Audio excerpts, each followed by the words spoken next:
Another crossover means another should you summon. This time around, it's gonna be Hell's Paradise. And Hell's Paradise is gonna be broken up into two different banners. The first banner, which we're getting literally tomorrow, or by the time you're watching this video, it may already be out, which is gonna consist of Gabimaru and Sagiri. Later on, we'll be getting part 2 of the banner, which will be consisting of Chobei and Yuzu. And just like all the other previous crossover banners, these will be the only featured characters on their specified banners. There's no type of fill units you gotta worry about, so if you get a Roy animation, you get congratulations. That means that you got the banner units. But how good is Gabimaru and Sagiri? Are they worth your crystals, or should you be waiting and saving for another crossover or ascended character to come to the global side of the game?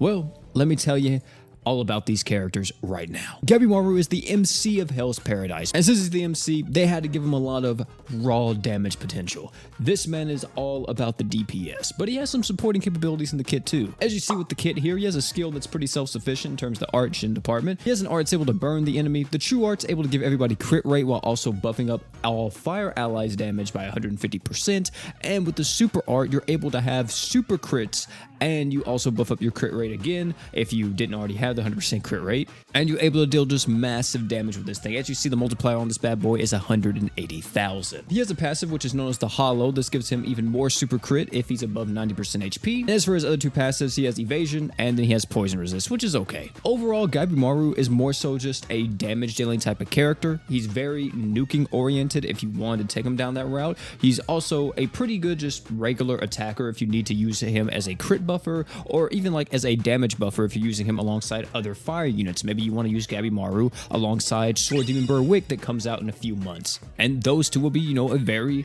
unstoppable combination. You got the crits, you got the crazy physical damage ups from Sword Demon Berwick, and there's a lot of synergy there. But that's kind of like the end of Gabimaru when it comes to how strong is he. He's mainly just a crit buffer slash damage dealer, which means if you don't need to buff up crit rate, you don't need the damage dealing, and maybe you don't even need the fire damage buff because you're not using fire characters, he's probably not going to be used too much unless he's just one of your favorites. Now, Sagiri is a lot more supporting than that of Gabimaru. With her kit, she has a lot of stuff that's able to buff up her own damage while also helping out her team's damage, or even helping out her team in terms of the arch gen. Her skill is a stackable damage buff to herself, which is insanely good. Her art is able to buff up physical damage and break power of all allies, which is a pretty solid buff, especially in current day GS where a lot of breakers are favored. So having that damage buff plus the break power up is very beneficial to a lot of characters. The true art is where the arch genning comes into play. As you see, we have the 20 art gauge to everybody, and then it autofills all allies art gauge by 3, and then you reduce all allies physical damage taken by 30%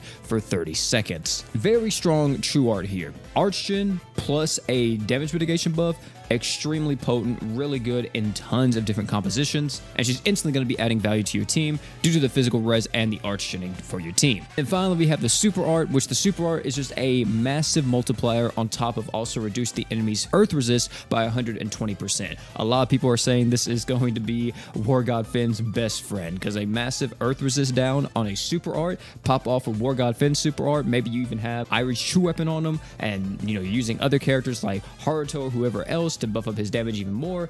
Yeah, whatever boss in front of him is gonna die. Not like that wasn't already the case, but it's gonna definitely be the case now. In terms of her passive, she has a passive that's able to buff up her own accuracy by 100% when she's above 80% or more, and then she also will autofill her own arc gauge by 6 per second when her HP is 50% or more, which is insanely freaking good. As for the other two passives, she has Human Killer and Blind Resist, which is decent. Overall, if I had to say which one was better, Sagiri definitely is the prize of this banner, just due to the fact that the supporting capabilities is so much better. And as we all know, support characters go so much further than just damage dealers in this game. And her being this versatile in terms of the damage buffing department, break power up, arch genning, also the damage mitigation, she's just a really good package, a very complete unit here, and highly recommend that you guys get her, especially if you are maybe looking for a character to fill out your mono earth teams, or just looking for another good support character to add to the roster. And now here we are at the finale, the verdict.